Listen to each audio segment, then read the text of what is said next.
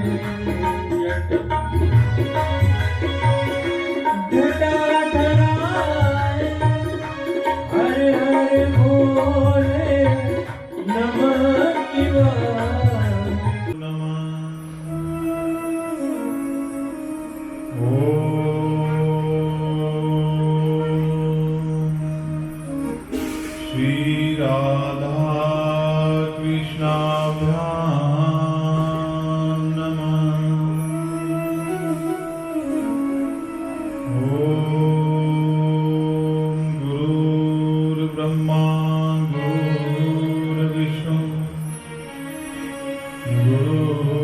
गुरुर्देवो महेश्वर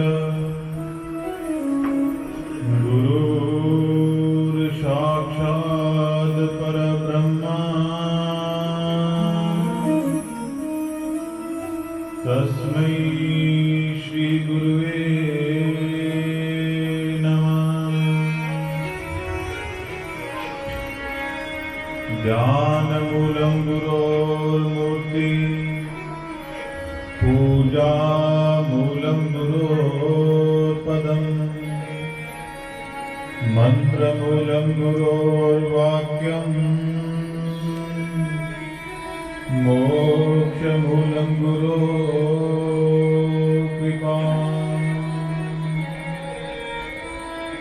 ॐ वरहापीडं नटवरवपु कर्णयोर्कर्णिकारम् बिभ्रद्वासः कनककपिशम् वैजयन्तीं च माला गन्धान् वेणुगदसूर्या पूरयन् गोपविन्दी वृन्दारण्यं स्वपदरमणम् प्राविशद्गीतकीर्ति सत्यव्रतं सत्यपरं त्रिसत्यं सत्यस्य योनिं निहितं च सत्यं सत्यस्य सत्यामृतसत्यनेत्रम् सत्यात्मकान्तां शरणं प्रपन्ना। मेघानादघटाघटाघट घटा घाटा घटा गो घटा मंडूकस्य भगो भगो भग भगो भागो भगो भो भगो विद्यो ज्योति जगीमगी जगीमगी चाकीमगी दृश्यते इत्थं नंदकिशोर गोपवनिता वाचस्पति त्राहि माम् वाचस्पति त्राहि माम् रजोजुषे जन्मनि सत्तवित्ते स्थितो प्रजानां प्रलेतमस्पृशे आजाय सर्गस्थितिनाशहेतवे तयि मयाय त्रिगुणात्मने नमः। भवानी शंकरो वन्दे श्रद्धा विश्वासरूपिणो याभ्यां विना न पश्यन्ति सिद्धा स्वान्तः समीकरणम्।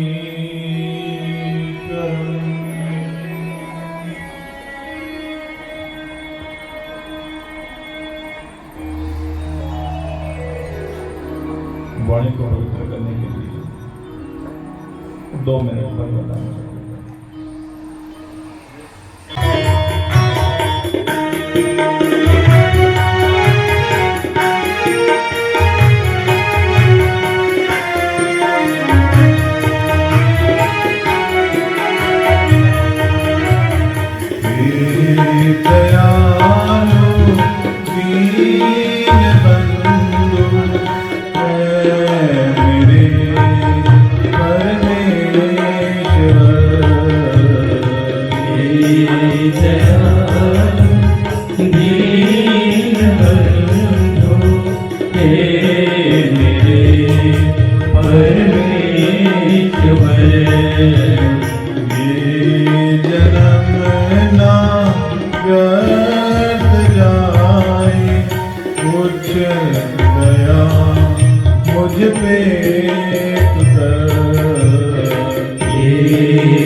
आत्मा में बोझ भर दे ज्ञान का प्रकाश कर। आत्मा में बोझ भर दे ज्ञान का प्रकाश कर। अपने को जानू मैं क्या हूँ और अब जाना कहाँ। अपने को जानू मैं क्या हूँ और अब जाना कहाँ। छूट जाए जग जग दूर हो मरने कदर।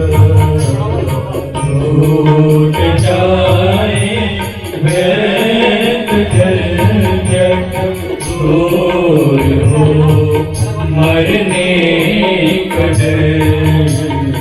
अंश हो चैतन्य तेरा सच्चिदानंद रूप हो। अंश हूँ चैतन्य तेरा सच्चिदानंद रूप हो। सत्य को मैं सत्य जानू दीजिए ऐसी नजर। सत्य को मैं सत्य जानू दीजिए ऐसी जगह। दयालु दीन बंधु है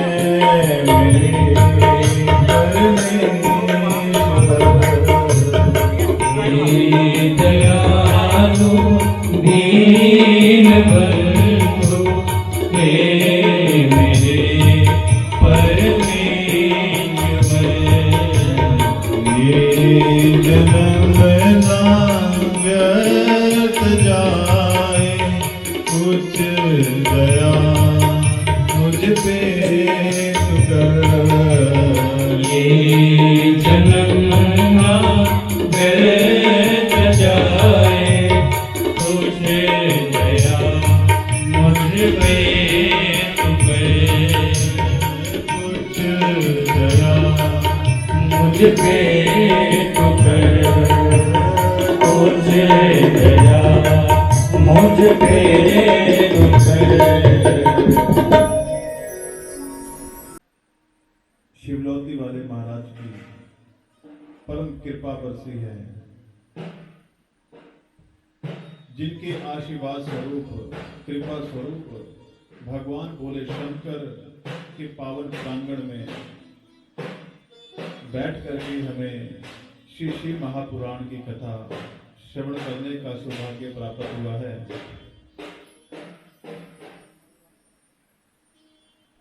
इससे पहले पिंजौर के अंदर ही आपने शिव महापुराण की कथा सुनी। पश्चात श्री राधे श्याम गौशाला में फिर से शिव महापुराण की कथा हुई। तो शिव महापुराण की कथा को कहने का प्रसाद हमें यह मिला कि फिर श्री राधे श्याम गौशाला में एक बार फिर से मर्यादा पुरुषोत्तम श्री रामचंद्र भगवान की कथा सुनने का अवसर हमें मिला। और राम भगवान की कथा सुनने का ही ये फल है प्रिय बंधुओं कि आज हमें इस मंदिर में बैठ करके भगवान भोले शंकर की पावन कथा श्रवण करने का अवसर प्राप्त हुआ है। हमारे पावन ग्रंथों के अंदर लिखा हुआ है, भाग्यो देन भोजन में समर्थ देना सत्संगमम चलते पुरुषो यदावि अज्ञान हेतु कृत मोह मंदांधकार नाश विदाय ही तदो देते विवेक।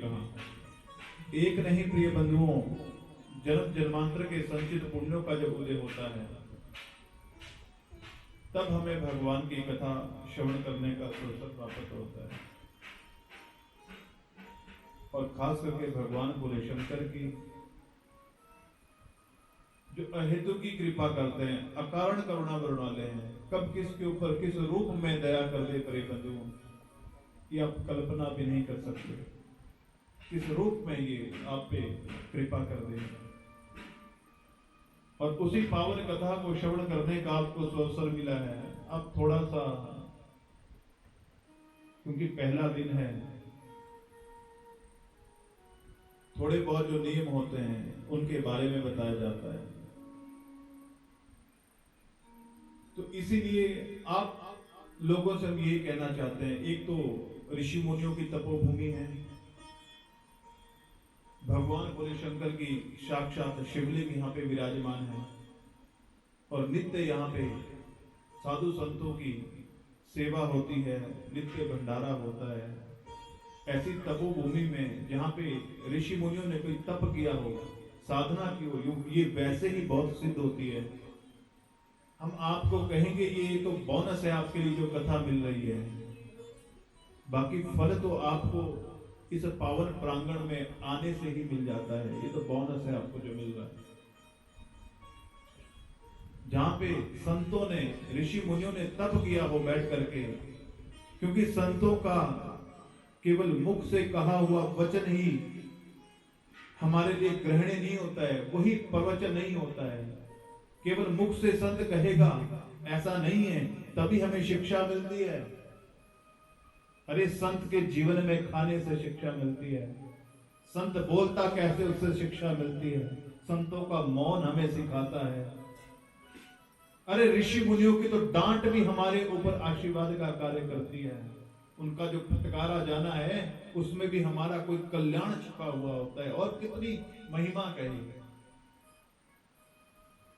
और आप सभी का ये सौभाग्य, हम इतना कहना चाहते हैं प्रिय बंधुओं, कोई विद्वान नहीं है यहाँ पे, भगवान की कृपा होती है, व्यासपीठ पे बैठ जाते हैं और बोलना शुरू कर देते हैं।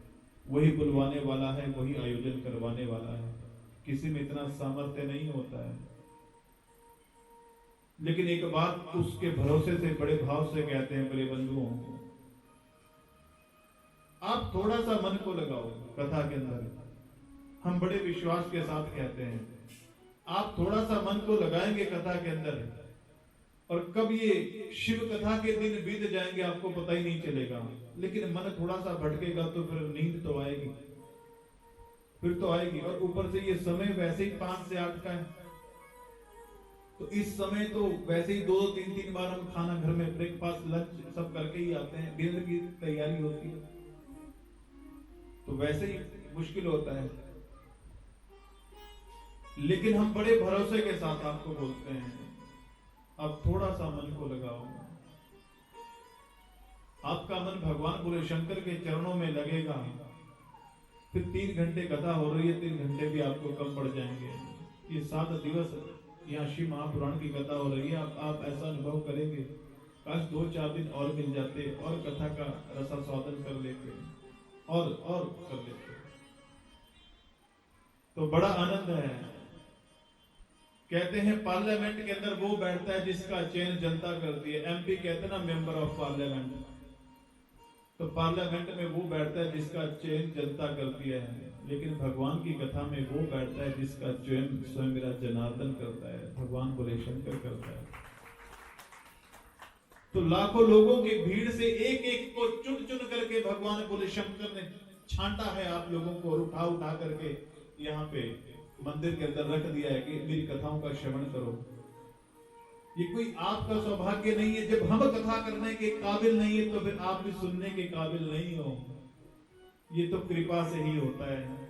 बहुत सारे लोग ये प्रयास करते हैं हम कथा को सुनेंगे, लेकिन वो सुन नहीं पाते हैं। कोई कार्य ऐसा फंस जाता है, कोई ऐसा काम फंस जाता है, अचानक जाना पड़ जाता है, वो कथा को नहीं सुन पाते हैं। और लेकिन कभी कभी क्या होता है, किसी की व्यवस्था ऐसे बनती है कि वो कथा में आ ही नहीं सकता है।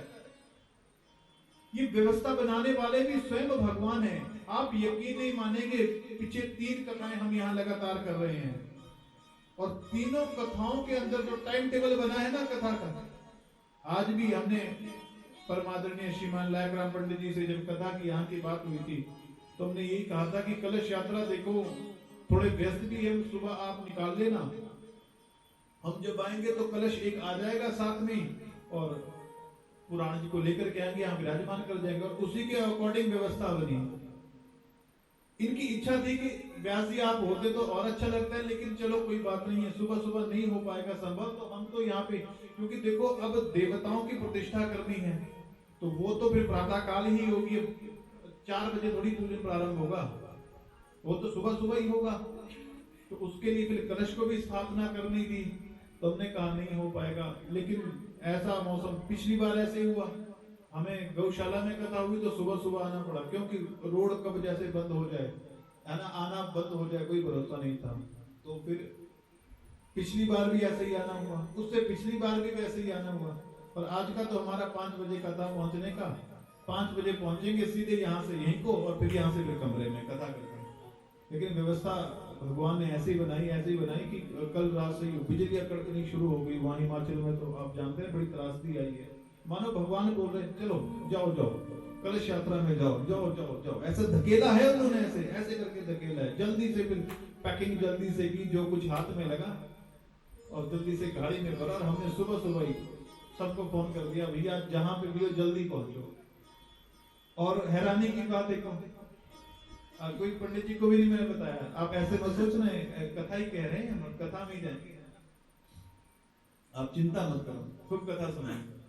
तो पंडित जी का फिर अचानक हमने कोशिश की थी कि पंडित जी को नहीं बताएंगे, क्योंकि अब 9 बजे की प्लानिंग कुछ है नहीं, वो अपनी पूजा कर रहे होंगे। तो जब ये अपनी पूजा क्यों डिस्टर्ब करना किसी को, हम आ गए हैं भैया स्वागत हो, ऐसा हो, छोड़ो परे। पंडित जी को कहा आराम से जाएंगे, आराम से बैठेंगे। और यहाँ पहुंचे थे, यहाँ शिवलौती का जहाँ पे वो गेट लगा है, इनका फोन भी आ गया, ऊपर बारिश कैसे हो रही है। हमने कहा ऊपर नहीं, हम तो यहाँ पहुंच चुके हैं। कहते आप यहाँ पहुंच चुके हो? कहा हाँ। वो आपने बताया नहीं। हमने कहा अचानक ही बना। कहा कोई बात नहीं, हमने भी यहाँ पे वैसे तैयारी की हुई है कलश यात्रा की, पहले ही हो गई है। और पूरे 9 बजे, मुझे लगता है 2-3 मिनट का भी फर्क नहीं पड़ा होगा, पूरे 9 बजे हम यहाँ गेट के ऊपर, और तुरंत उसके बाद फिर कलश यात्रा। यानी हम नहीं आए, धकेला है भगवान ने, धकेलता है वो, उसने धकेला। चलो अब महाराज जी यहाँ है, इनका संकल्प है ना, ये आप लोगों के लिए ही तो इन्होंने हमेशा जीवन में, गुरु जीवन में जो तप करता है वो शिष्यों के लिए तो करता है, यही कारण है। आप देखना अधिकांश गुरु के जीवन में व्याधि ज्यादा होती है, बीमारी ज्यादा होती है, कारण वही है। सारे शिष्यों का, चेलों के जितने भी कष्ट है वो अपने ऊपर तो ले लेते हैं। तो धकेला ऐसे, तो जैसे हमें यहाँ के लिए धकेला भगवान ने, जाओ, वैसे आप लोगों को धकेला, जाओ कथा को सुनो। कोई दूसरे दिन आएगा, कोई तीसरे दिन आएगा, कोई चौथे दिन आएगा, देखते देखते दिन बीत जाएंगे प्रिय बंधुओं।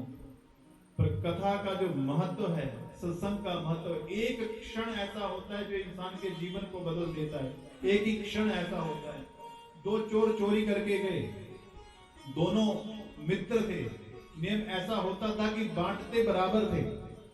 तो एक के लालच आ गया, उसने चोरी की और छिप गया मंदिर में, और दूसरा मित्र जैसी है उसे कुछ मिला नहीं। एक मित्र को मिला, चोरी करके चला गया मूर्ति के पीछे। दूसरा चोर आया, इधर उधर देखा, कुछ उसे दिखाई नहीं दिया। और एक चोर मूर्ति के पीछे छिपा हुआ था, तो वो वापस जाने लगा, लेकिन उसकी जो छाया थी वो मूर्ति के सामने उसे दिखाई दी। तब उसे याद आया, ये तो मुझसे बहुत बड़ी गलती हो गई, ये छाया किसकी है।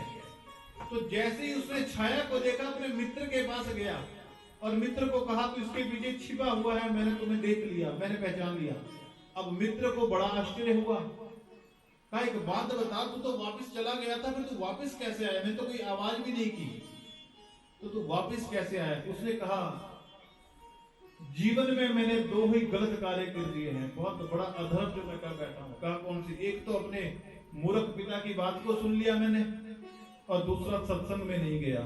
कहा कैसे? कहा मेरे बूढ़े बाप ने मरते मरते कहा था, बोला बेटा सत्संग में कभी नहीं जाना, ये बाबा ऐसे ही बोलते रहते हैं। उस मूर्ख बाप की बात को मान लिया।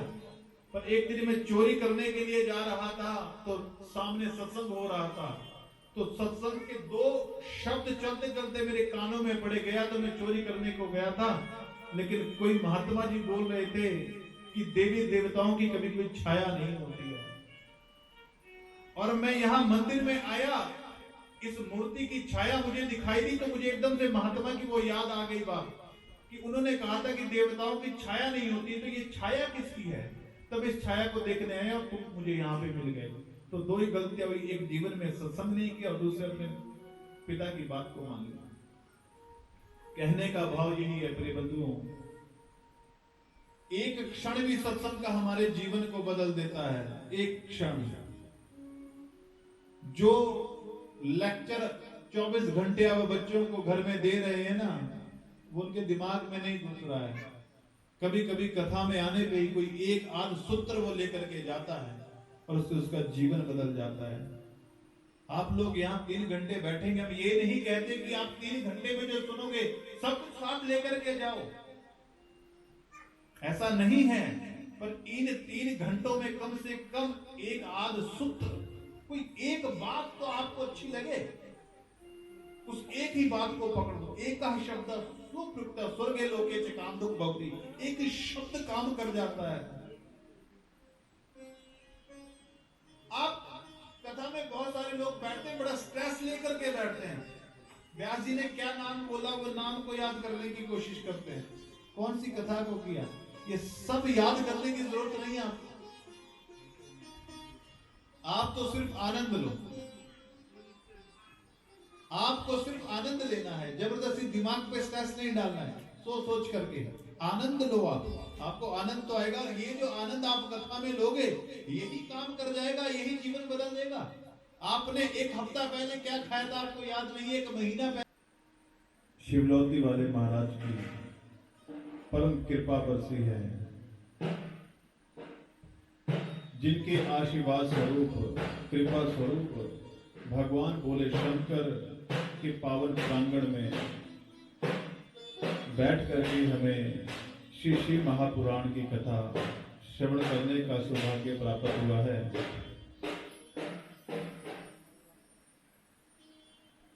इससे पहले पिंजौर के अंदर ही आपने श्री महापुराण की कथा सुनी, पश्चात श्री राधे श्याम गौशाला में फिर से श्री महापुराण की कथा हुई। तो श्री महापुराण की कथा को कहने का प्रसाद हमें यह मिला कि फिर श्री राधे श्याम गौशाला में एक बार फिर से मर्यादा पुरुषोत्तम श्री रामचंद्र भगवान की कथा सुनने का अवसर हमें मिला। और राम भगवान की कथा सुनने का ही ये फल है प्रिय बंधुओं कि आज हमें इस मंदिर में बैठ करके भगवान भोले शंकर की पावन कथा श्रवण करने का अवसर प्राप्त हुआ है।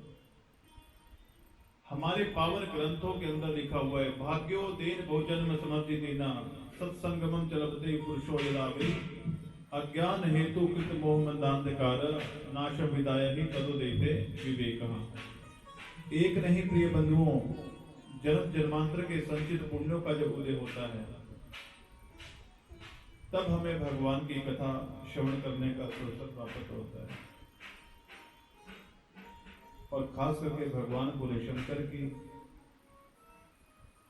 जो अहेतु की कृपा करते हैं, अकारण करुणा वर्ण वाले हैं, कब किसके ऊपर किस रूप में दया कर दे प्रिय बंधुओं कि आप कल्पना भी नहीं कर सकते, किस रूप में ये आप पे कृपा कर दे।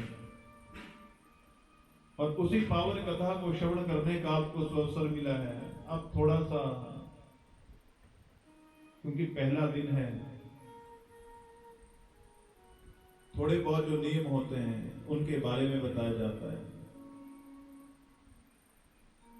तो इसीलिए आप लोगों से हम ये कहना चाहते हैं, एक तो ऋषि मुनियों की तपोभूमि है,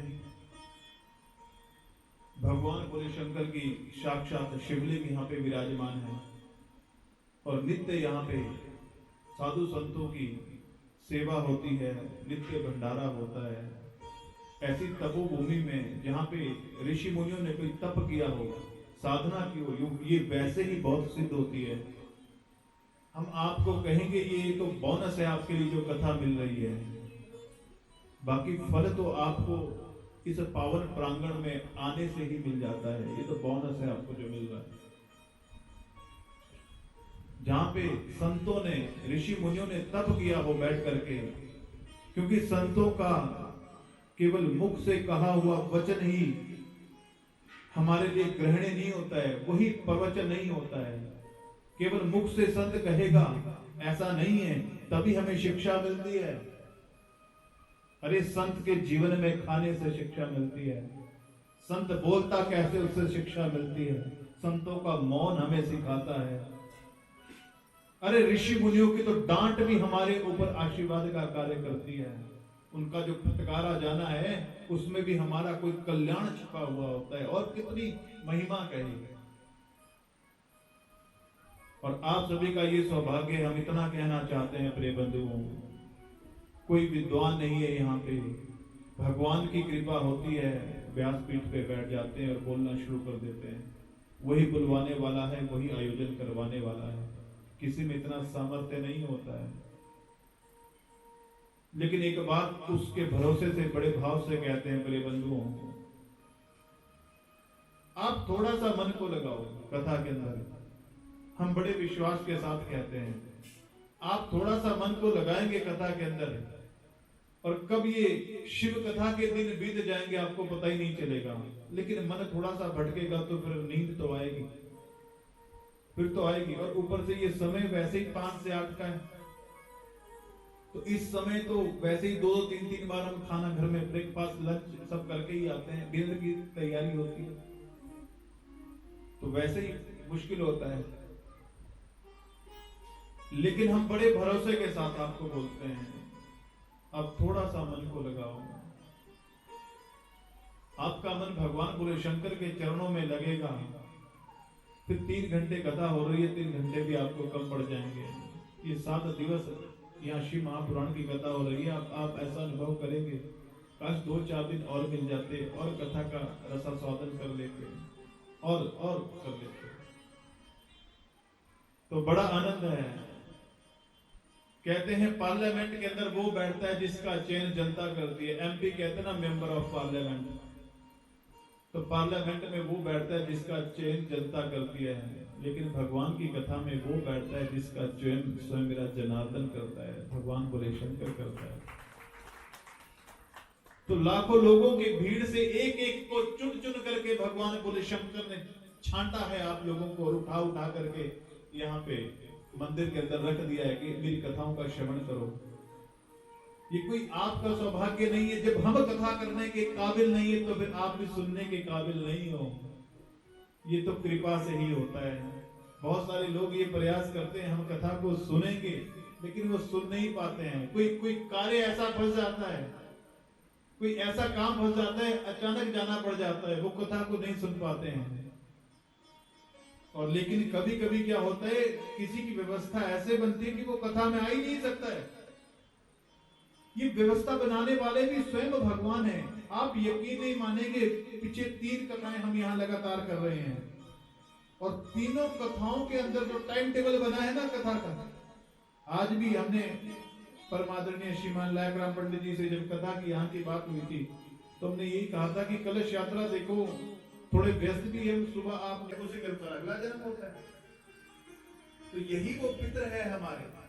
अब ये प्रसन्न नहीं रहेंगे, एक बात बताओ, तो क्या हमारे जीवन में ये खुशहाली रहने देंगे?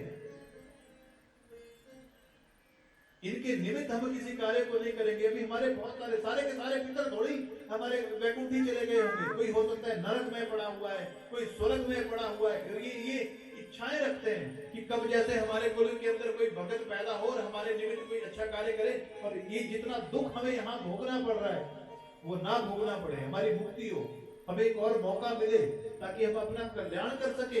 तो ये आश रहती है। तो ये तब होगा जब हम अपने पितरों के निमित्त कोई कार्य करेंगे। जब तक नहीं करेंगे इस ऋण से उड़ नहीं होंगे। यही बाधाएं कभी पुत्र के रूप में, कभी पत्नी के रूप में, क्लेश के रूप में, संताप के रूप में, कष्ट के रूप में, शीर की व्याधि के रूप में, नाना रूपों में आती है। कोर्ट कचहरी के रूप में, ये अलग अलग रूप में आती है, पर पीछा नहीं छोड़ेगी। इसलिए अगर पितृ ऋण से उऋण होना है तो एक तो जब योग्य संतान समाज को मिलेगी, और दूसरा जब अपने पितरों के निमित्त हम बड़े बड़े यज्ञ अनुष्ठान श्राद्ध इत्यादि कर्म करवाते हैं। ये भगवान की पावन जो कथा है, इसे सुन करके हमारे जो पितर है ये बड़े प्रसन्न होते हैं, और जब ये प्रसन्न होते हैं तो खूब आशीर्वाद देते हैं, खूब आशीर्वाद देते हैं प्रसन्न होकर के। तो पितर ऋण से उऋण होना है, तो इसलिए भगवान की कथाओं को सुनना पड़ेगा। दूसरा ऋण होता है। अब हमने इसमें से कौन से ऋण अपने ऊपर से उतारे हैं? ऋषि ऋण होता है। जिन ऋषि मुनियों ने भूखे रह करके हमारे इन सदग्रंथों को रचा, हमारे इन पुराणों को, हमारे इन वेदों की रचना की है, कोई स्वार्थ नहीं था उनका इसकी रचना करने के पीछे। आज हम सभी लोग जिसका प्रचार प्रसार कर रहे हैं, इन्होंने भूखे रह करके पत्तों के ऊपर लिख करके इसका संरक्षण करना ये हमारा कर्तव्य है, हमारा दायित्व है। इन्होंने कितना प्रयास किया, आप कल्पना करो जरा। एक एक श्लोक लिखने के लिए पूरा जीवन लगा तो आप एक श्लोक नहीं लिख पाएंगे, क्योंकि बड़ा ध्यान रखना पड़ता है इसके अंदर। कौन सा छंद लगेगा, है ना, कैसी विभक्तियों का प्रयोग होगा, कौन सी संधि इत्यादि सब कुछ पढ़ना पड़ता है, इतना सरल नहीं है। तो ऋषि ऋण से हम मुक्त तब होंगे जब अपने इन ग्रंथों का संरक्षण करना हमारा ये कर्तव्य है। धर्मो रक्षति रक्षिता, जो धर्म की रक्षा करता है, धर्म उसकी रक्षा करता है, याद रखना। तो पहले हमें धर्म की रक्षा करनी है। कई बार लोग कहते हैं, अरे आचार्य जी एक बात बताओ, जब परमात्मा है ही तो स्वयं धर्म की रक्षा क्यों नहीं कर लेता है? स्वयं अपनी रक्षा करे क्यों नहीं कर लेता? अरे भैया, धर्मो रक्षति रक्षिता पहले हमें करना पड़ेगा, ये नियम है, फिर धर्म हमारी रक्षा करेगा। तो यही जो पुराणों की व्याख्या हो रही है, निकाल लेना। हम जब आएंगे तो कलश एक आ जाएगा साथ में, और पुराण जी को लेकर के आएंगे, हम विराजमान कर जाएंगे, और उसी के अकॉर्डिंग व्यवस्था बनी। इनकी इच्छा थी कि व्यास जी आप होते तो और अच्छा लगता है, लेकिन चलो कोई बात नहीं है, सुबह सुबह नहीं हो पाएगा संभव, तो हम तो यहाँ पे, क्योंकि देखो अब देवताओं की प्रतिष्ठा करनी है, तो वो तो फिर प्रातः काल ही होगी।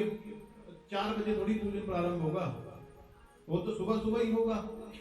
तो उसके लिए फिर कलश को भी स्थापना करनी थी, तो हमने कहा नहीं हो पाएगा। लेकिन ऐसा मौसम, पिछली बार ऐसे हुआ, हमें गौशाला में कथा हुई तो सुबह सुबह आना पड़ा, क्योंकि रोड कब जैसे बंद हो जाए, है ना, आना बंद हो जाए, कोई भरोसा नहीं था। तो फिर पिछली बार भी ऐसे ही आना हुआ, उससे पिछली बार भी वैसे ही आना हुआ। और आज का तो हमारा 5 बजे कथा पहुंचने का, 5 बजे पहुंचेंगे सीधे यहाँ से यहीं को, और फिर यहाँ से फिर कमरे में कथा करते हैं। लेकिन व्यवस्था भगवान ने ऐसी बनाई कि कल रात से बिजलियां कड़कनी शुरू हो गई वहां हिमाचल में। तो आप जानते हैं बड़ी त्रासदी आई है, मानो भगवान बोल रहे हैं चलो जाओ कलश यात्रा में जाओ। ऐसा धकेला है उन्होंने, ऐसे करके धकेला है। जल्दी से फिर पैकिंग जल्दी से की, जो कुछ हाथ में लगा, और जल्दी से गाड़ी में भरा। और हमने सुबह सुबह ही सबको फोन कर दिया, भैया जहां पे भी हो जल्दी पहुंचो। और हैरानी की बात एक, कोई पंडित जी को भी नहीं मैंने बताया। आप ऐसे मत सोचना कथा ही कह रहे हैं, हम कथा में ही जाएंगे, आप चिंता मत करो, खूब कथा सुनाएंगे। तो पंडित जी का फिर अचानक हमने कोशिश की थी कि पंडित जी को नहीं बताएंगे, क्योंकि अब 9 बजे की प्लानिंग कुछ है नहीं, वो अपनी पूजा कर रहे होंगे। तो जब ये अपनी पूजा क्यों डिस्टर्ब करना किसी को, हम आ गए हैं भैया स्वागत हो, ऐसा हो, छोड़ो परे। पंडित जी को कहा आराम से जाएंगे, आराम से बैठेंगे। और यहाँ पहुंचे थे, यहाँ शिवलौती का जहाँ पे वो गेट लगा है, इनका फोन भी आ गया। ऊपर बारिश कैसे हो रही है? हमने कहा ऊपर नहीं, हम तो यहाँ पहुंच चुके हैं। कहते आप यहाँ पहुंच चुके हो? कहा हाँ। वो आपने बताया नहीं। हमने कहा अचानक ही बना। कहा कोई बात नहीं, हमने भी यहाँ पे वैसे ही तैयारी की हुई है, कलश यात्रा की पहले ही हो गई है। और पूरे 9 बजे, मुझे लगता है 2-3 मिनट का भी फर्क नहीं पड़ा होगा, पूरे 9 बजे हम यहाँ गेट के ऊपर, और तुरंत उसके बाद फिर कलश यात्रा। यानी हम नहीं आए, धकेला है भगवान ने, धकेलता है वो, उसने धकेला। चलो अब महाराज जी यहाँ है, इनका संकल्प है ना, ये आप लोगों के लिए ही तो इन्होंने हमेशा जीवन में, गुरु जीवन में जो तप करता है वो शिष्यों के लिए तो करता है, यही कारण है। आप देखना अधिकांश गुरु के जीवन में व्याधि ज्यादा होती है, बीमारी ज्यादा होती है, कारण वही है। सारे शिष्यों का, चेलों के जितने भी कष्ट है वो अपने ऊपर तो ले लेते हैं। तो धकेला ऐसे, तो जैसे हमें यहाँ के लिए धकेला भगवान ने जाओ, वैसे आप लोगों को धकेला, जाओ कथा को सुनो। कोई दूसरे दिन आएगा, कोई तीसरे दिन आएगा, कोई चौथे दिन आएगा, देखते देखते दिन बीत जाएंगे प्रिय बंधुओं।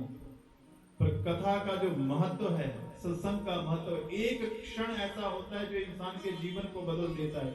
एक ही क्षण ऐसा होता है। दो चोर चोरी करके गए, दोनों मित्र थे, नियम ऐसा होता था कि बांटते बराबर थे। तो एक के लालच आ गया, उसने चोरी की और छिप गया मंदिर में, और दूसरा मित्र जैसी है उसे कुछ मिला नहीं। एक मित्र को मिला, चोरी करके चला गया मूर्ति के पीछे। दूसरा चोर आया, इधर उधर देखा, कुछ उसे दिखाई नहीं दिया। और एक चोर मूर्ति के पीछे छिपा हुआ था, तो वो वापस जाने लगा, लेकिन उसकी जो छाया थी वो मूर्ति के सामने उसे दिखाई दी। तब उसे याद आया, ये तो मुझसे बहुत बड़ी गलती हो गई, ये छाया किसकी है। तो जैसे ही उसने छाया को देखा, अपने मित्र के पास गया और मित्र को कहा, तू इसके पीछे छिपा हुआ है, मैंने तुम्हें देख लिया, मैंने पहचान लिया। अब मित्र को बड़ा आश्चर्य हुआ, कहा एक बात बता, तू तो वापस चला गया था, फिर तू वापस कैसे आया? मैंने तो कोई आवाज भी नहीं की, तो तू वापस कैसे आया? उसने कहा, जीवन में मैंने दो ही गलत कार्य कर दिए हैं, बहुत बड़ा अधर्म जो मैं कर बैठा हूं। कहा कौन सी? एक तो अपने मूर्ख पिता की बात को सुन लिया मैंने, और दूसरा सत्संग में नहीं गया। कहा कैसे? कहा मेरे बूढ़े बाप ने मरते मरते कहा था, बोला बेटा सत्संग में कभी नहीं जाना, ये बाबा ऐसे ही बोलते रहते हैं। उस मूर्ख बाप की बात को मान लिया। पर एक दिन मैं चोरी करने के लिए जा रहा था, तो सामने सत्संग हो रहा था, तो सत्संग के दो शब्द चलते चलते मेरे कानों में पड़े। गया तो मैं चोरी करने को गया था, लेकिन कोई महात्मा जी बोल रहे थे कि देवी देवताओं की कभी कोई छाया नहीं होती है। और मैं यहाँ मंदिर में आया, इस मूर्ति की छाया मुझे दिखाई दी, तो मुझे एकदम से महात्मा की वो याद आ गई बात कि उन्होंने कहा था कि देवताओं की छाया नहीं होती, तो ये छाया किसकी है? तब इस छाया को देखने आए और तुम मुझे यहाँ पे मिल गए। तो दो ही गलतियां हुई, एक जीवन में सत्संग नहीं किया और दूसरे अपने पिता की बात को मान लिया। कहने का भाव यही है प्रिय बंधुओं, एक क्षण भी सत्संग का हमारे जीवन को बदल देता है। एक क्षण जो लेक्चर 24 घंटे अब बच्चों को घर में दे रहे हैं ना, वो उनके दिमाग में नहीं घुस रहा है। कभी कभी कथा में आने पे ही कोई एक आध सूत्र वो लेकर के जाता है और उससे उसका जीवन बदल जाता है। आप लोग यहाँ 3 घंटे बैठेंगे, हम ये नहीं कहते कि आप 3 घंटे में जो सुनोगे सब कुछ साथ लेकर के जाओ, ऐसा नहीं है। पर इन 3 घंटों में कम से कम एक आध सूत्र, कोई एक बात तो आपको अच्छी लगे, उस एक ही बात को पकड़ लो। एक शब्द सुप्रयुक्त स्वर्गे लोके च काम दुख भवति, एक शब्द काम कर जाता है। आप कथा में बहुत सारे लोग बैठते हैं, बड़ा स्ट्रेस लेकर के बैठते हैं। व्यास जी ने क्या नाम बोला, वो नाम को याद करने की कोशिश करते हैं, कौन सी कथा को किया, ये सब याद करने की जरूरत नहीं है आपको। आप तो सिर्फ आनंद लो, आपको सिर्फ आनंद लेना है, जबरदस्ती दिमाग पे स्ट्रेस नहीं डालना है। सोच करके आनंद लो, आपको आनंद तो आएगा। और ये जो आनंद आप कथा में लोगे, यही काम कर जाएगा, यही जीवन बदल देगा। आपने एक हफ्ता पहले क्या खाया था आपको याद नहीं है, 1 महीना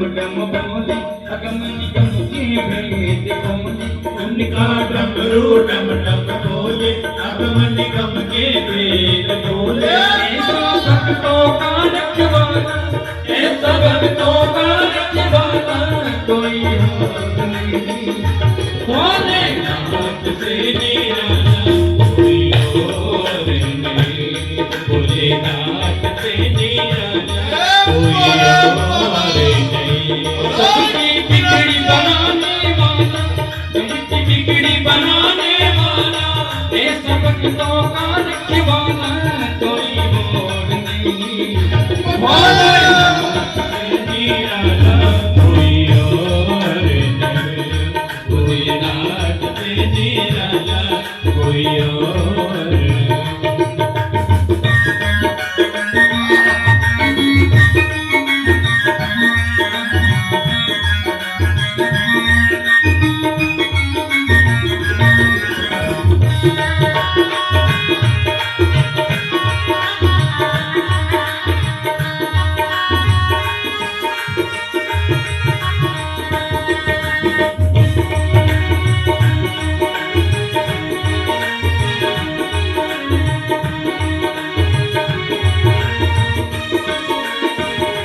वो काया जब जब करे बदले बदले काया जब जब करे बदले पाप चमकते अगले पिछले पाप चमकते अगले पिछले इसका दूत जगाने वाला इसका दूत जगाने वाला कोई और नहीं भोले नाथ से निराला कोई और नहीं भोले नाथ से निराला कोई और नहीं सबकी बिगड़ी बनाने वाला सबकी बिगड़ी बनाने वाला ऐसा भक्तों का रखवाला ऐसा भक्तों का रखवाला कोई और नहीं भोले नाथ से निराला कोई और नहीं भोले नाथ से निराला कोई और नहीं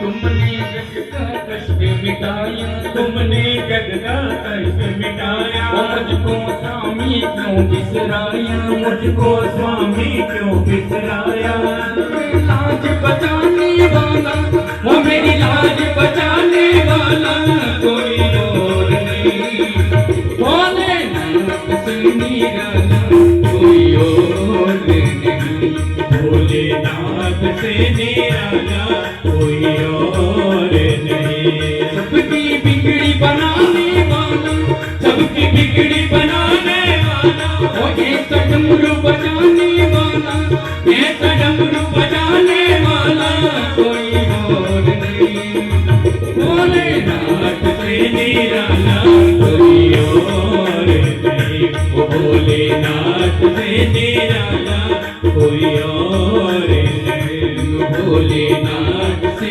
निराला कोई और नहीं वो शंभो नाथ से निराला कोई और नहीं यह तुष्टि आचार्य सेवनम शुद्धि बाहर और अंदर की शुद्धि होना जप तप पाठ पूजा कि जीवन में तीर्थों पे जाना भगवान की सेवा करना ये तो ब्राह्मण के कर्तव्य होते हैं लेकिन वो इनसे विमुख था अंतिम समय आ गया शरीर से प्राण निकलने लगे अंत में भगवान भोले शंकर की कथा को सुना जीवन में कोई श्रेष्ठ कार्य नहीं किया था इसलिए जैसे ही प्राणों को छोड़ा यमराज के दूत लेने के लिए आ गए और जैसे ही यमराज के दूत लेने के लिए आए और सीधा लेकर के जा रहे हैं नरकों की तरफ। नरक के समीप पहुंचे, वहां से भगवान बोले शंकर के भी 2 गण आ गए। भगवान बोले शंकर के 2 गण कहने लगे हम देवराज को अपने साथ लेकर के जाएंगे। देखो नाम इसका देवराज, और काम करता है कितने गलत, झूठ बोलता है।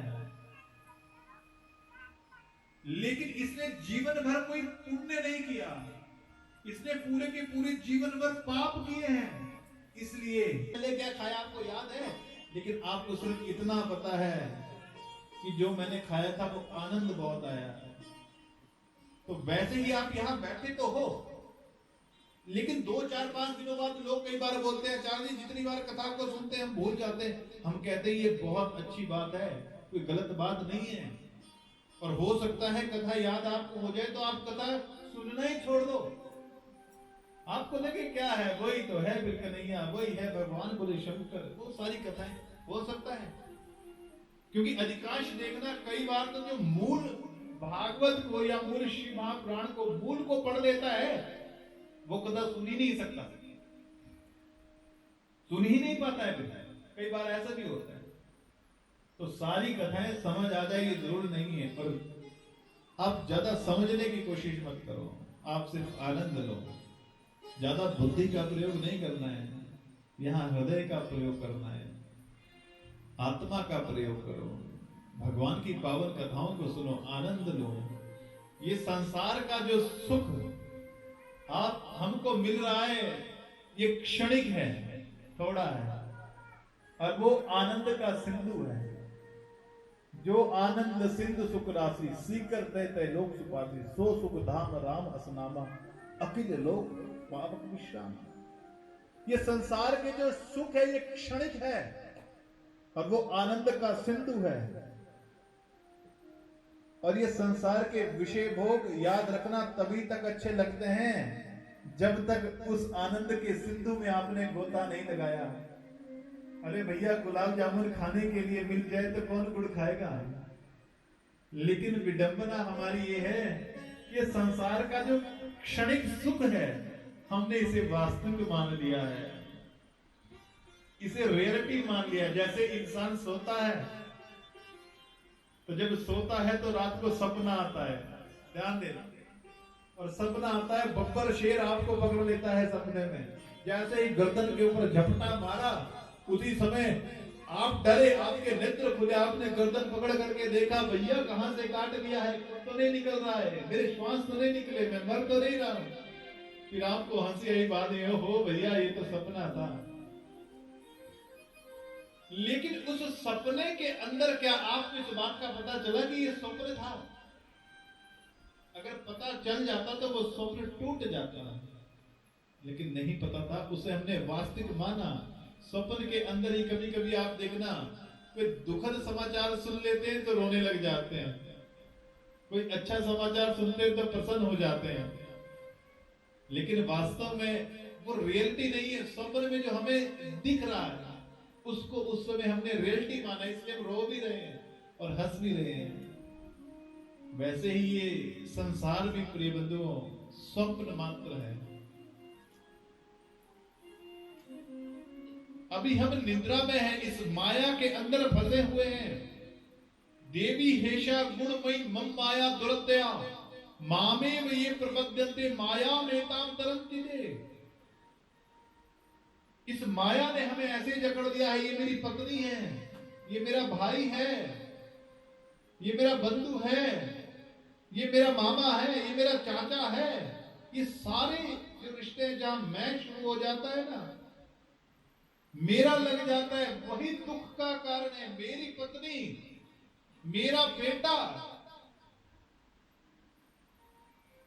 और जीवन में आप जानते हो जो संसार में आया है वो बिछड़ेगा जरूर। जिसके साथ मेरा लगा एक दिन वियोग होगा जरूर। वो मेरा मेरा नहीं रहेगा, मेरा बेटा बेटा नहीं रहेगा, मेरी पत्नी मेरी नहीं रहेगी, यहां तक कि मेरा ये शरीर मेरा नहीं रहेगा। जो चीज मेरा है वही दुख का कारण है। और उसी के अंदर हम आप सभी फंसे हुए हैं। और यही स्वप्न है, माया ने जकड़ रखा है हमें। आप सिनेमा घर के अंदर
प्रभु ने दिया तुझको रतन, अनमोल सांसों को। प्रभु ने दिया तुझको रतन, अनमोल सांसों का। मणि की गठड़ी लुटेवानी, मणि गठड़ी लुटेवानी, लेंगे अंजाम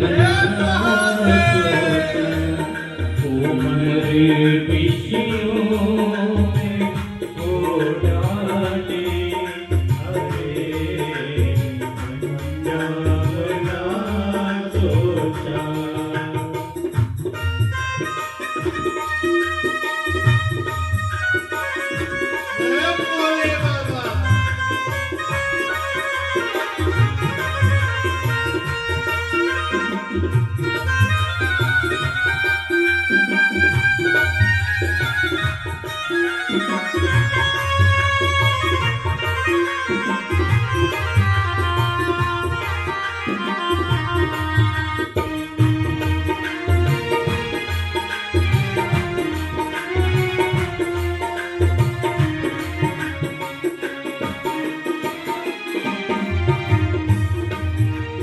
रहा तू सोचता कर लूं वचन, मौत से पहले।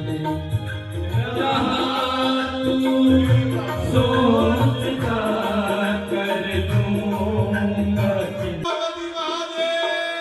की जय। तो प्रेम से और भाव से दोनों नेत्र बंद करके अपने अपने आराध्य का ध्यान करेंगे। जुट करिए। हमारे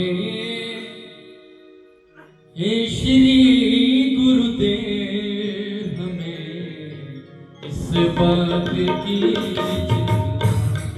हमारे हे श्री गुरुदेव, बात की चिंता उस दिन में रख दिया जब माथ में इस बात की शरण में रख दिया जब माथ में इस बात की चिंता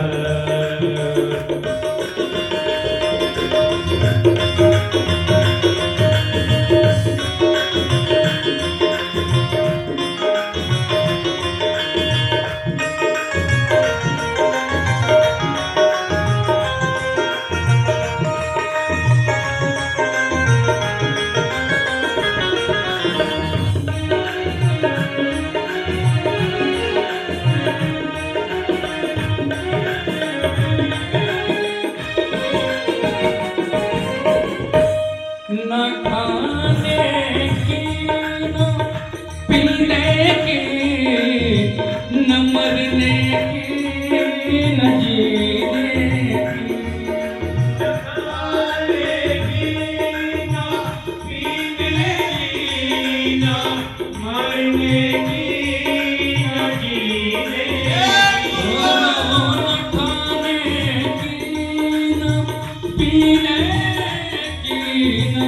मरने की न जीने की न खाने की न पीने की न मरने की न जीने की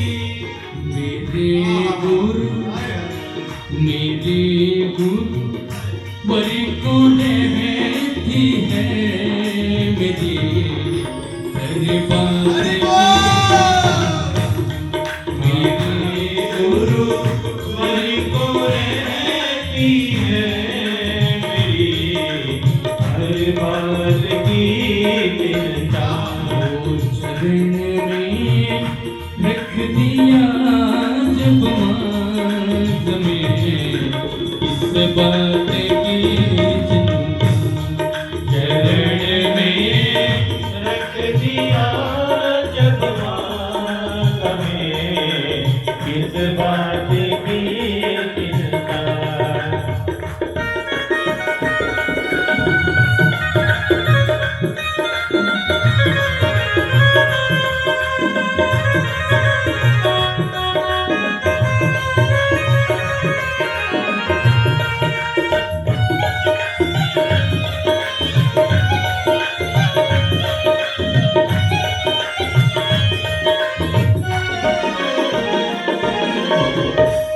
किया करते हो तुम दिन रात क्यों बिन बात की चिंता किया करते हो दिन रात क्यों बिन बात की चिंता सौंप दिया सब गुरु के हाथ सौंप दिया सब गुरु के हाथ में इस बात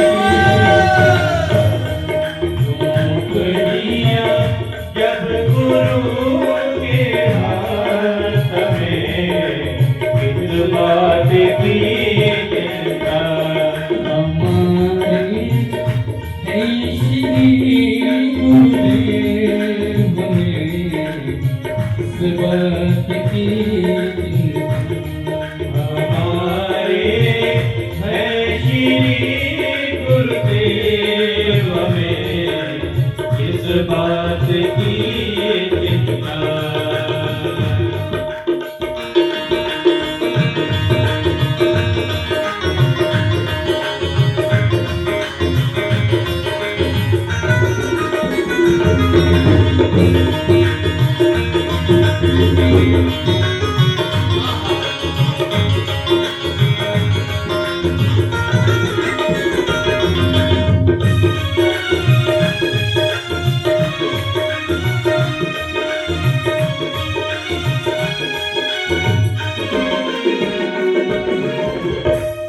हुए इस दास पर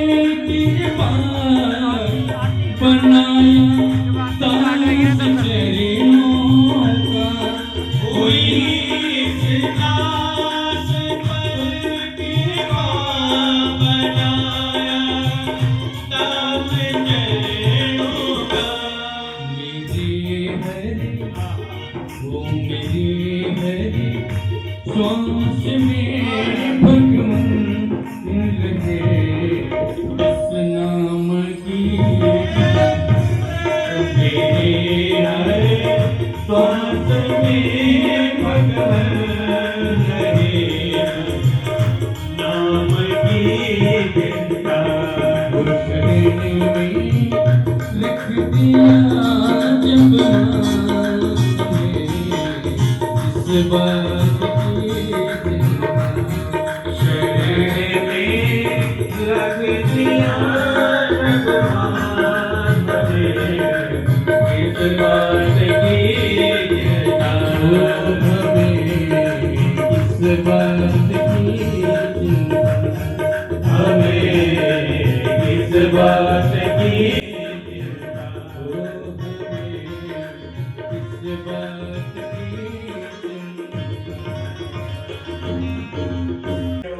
अजायत श्लोकायुष प्राणश।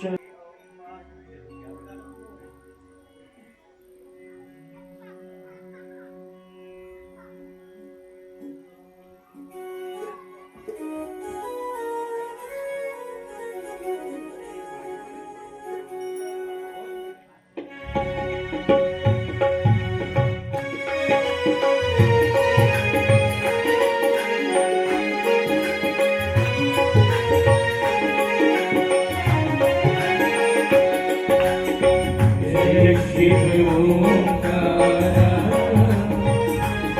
बोले शिव ओंकारा ब्रह्मा विष्णु सदा शिव बोले भोलेनाथ महाशिव हरदा की धारा। ओम हरे हरे हरे एकानंद चतुरानन पंचानन राजे बोले पंचानन राजे। हंसासन गरुड़ासन हंसासन गरुड़ासन वृषवाहन ताजे। ओम हरे हरे हरे महादेव। दो भुज चार चतुर्भुज दस भुज ते सोहे भोले दस भुज ते सोहे। तीनों रूप निरखता चंद्र रूप निरखता त्रिभुवन जन मोहे। ओम हरे हरे हरे महादेव।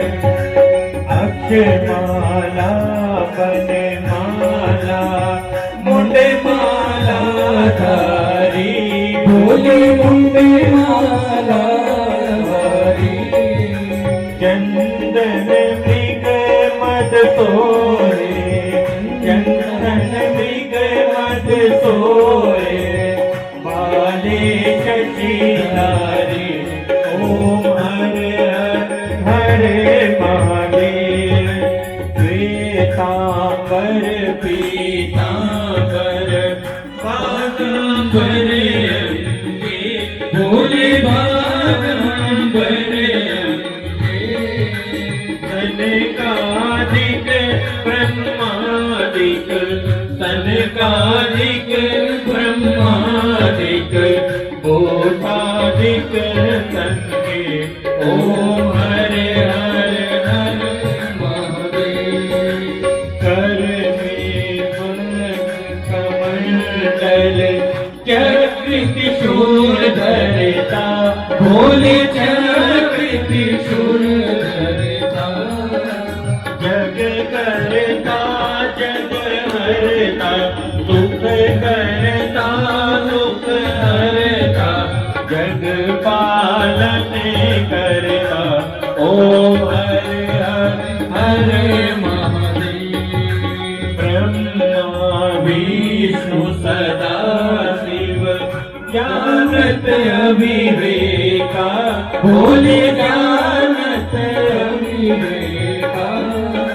प्रणमा माशर के मजे, ओ माशर के मजे, ये तीनों एका, ओम हर हर हर महादेव। काशी में विश्वनाथ विराजत, नंदे ब्रह्मचारी, भोले आनंद ब्रह्मचारी। नित उठ भोग लगावे, भोले जी के दर्शन पावे, महिमा अति भारी, ओम हर हर हर महादेव।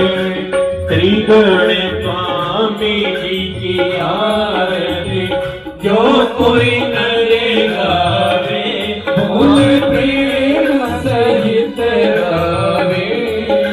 कैत शिवानंद स्वामी, भजत हरि हर स्वामी, मन मांचित फल पावे, ओम हर हर ओम जय शिव ओंकारा, भोले भज शिव ओंकारा। भोला पार्वती का प्यारा, भोला ओढ़े मृग जाला, भोला जटा झूठ वाला। ब्रह्मा विष्णु सदा शिव, भोले भोलेनाथ महादेव। हर दागी गौर, ओम हर हर हर महादेव। कर्पूर गौरम करुणावतारम, संसार सारम भुजगेन्द्रहारम, सदा वसन्तं हृदयारविन्दे, भवं भवानी सहितं नमामि। त्वमेव माता च पिता त्वमेव, त्वमेव बन्धु च सखा त्वमेव, त्वमेव वीजा द्रविणं त्वमेव, त्वमेव सर्वं मम देव देव, त्वमेव सर्वं मम देव देव। मंगलग्नमृष्यानां गंगे यमुने जटाशंकरे, ओम नमो पार्वती, हर हर हर महादेव। त्वमेव माता च पिता त्वमेव, त्वमेव बन्धुः त्वमेव, त्वमेव विद्या द्रविणं त्वमेव, त्वमेव सर्वं मम देव देव। आवाहनं न जानामि न जानामि वाचनं, पूजा च न जानामि क्षमतं परमेश्वरः। मन्त्रहीनं क्रियाहीनं भक्तिहीनं सुविकं, यत्पूजितं मया देवो परिपूर्णं तदास्तु मे। जगेन जगमय जन्ता देवानि धर्माणि प्रथमान्यासन्न, देहरागं महिमानः सजन्त यत्र भूमि साजः सन्देवा। नानातु पुष्पाणि यथा कालो भवानि च, पुष्पाञ्जलिर्भयदत्वा गृह्णामि।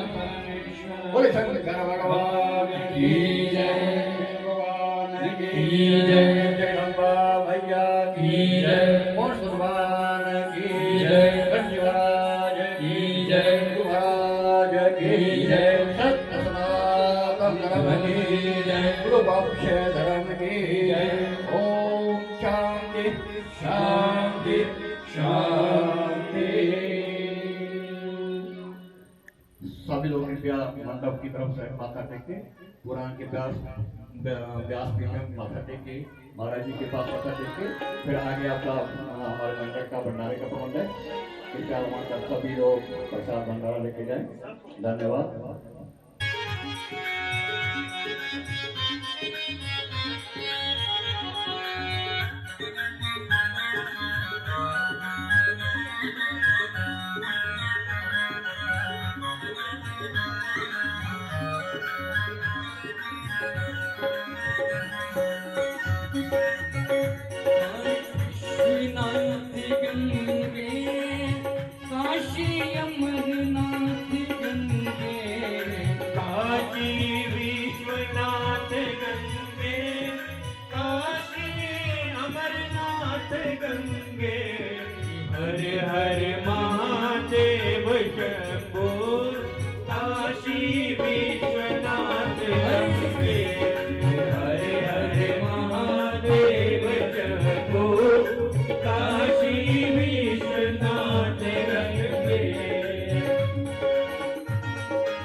मैं हूँ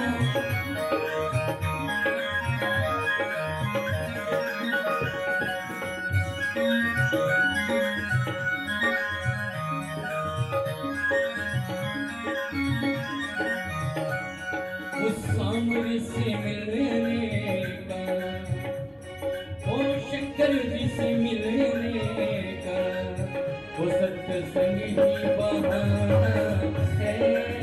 ओ भोले बाबा से मिलने का सत्संग ही बहाना है। बाबा से मिलने का सत्संग ही बहाना है। भोले शंकर से मिलने का सत्संग ही बहाना है। बाबा से मिलने का सत्संग ही बहाना है। भोले बाबा से मिलने का सत्संग ही बहाना है। वो दुनिया वाले क्या जाने, ओ दुनिया वाले क्या जाने मेरा दिल तो दीवाना है। दुनिया वाले क्या जाने मेरा दिल तो दीवाना है।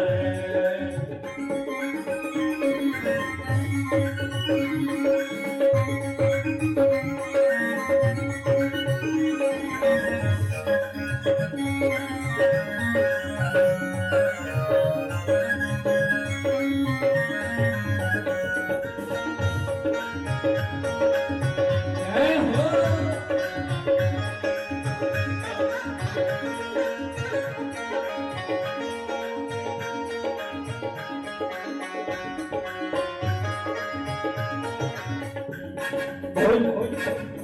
भोले को कहते मैं मनाओ रे मेरा भोला न माने। भोली को कैसे मनाऊं रे, मेरा भोला न माने, भोला न माने, मेरा शंकर न माने। भोला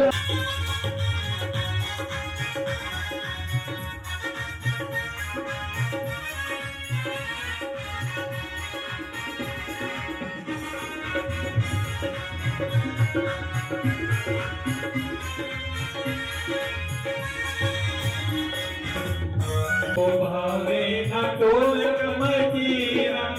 भोली को भावे न ढोलक मजीरा, भोले को भावे न ढोलक मजीरा। डमरू डमरू कहाँ से लाऊं रे, मेरा भोला न माने। डमरू कहाँ से लाऊं रे मेरा भोला न माने। भोली को कैसे मैं मनाऊं रे, मेरा भोला न माने। भोले को कैसे मैं मनाऊं रे मेरा भोला न माने। भोला न माने, मेरा भोला न माने। मेरा शंकर न माने, मेरा शंकर न माने। मेरा भोला न मेरा भोला न माने।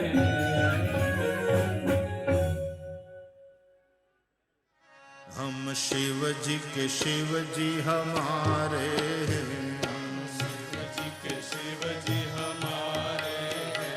हम शिव जी के शिव जी हमारे हैं।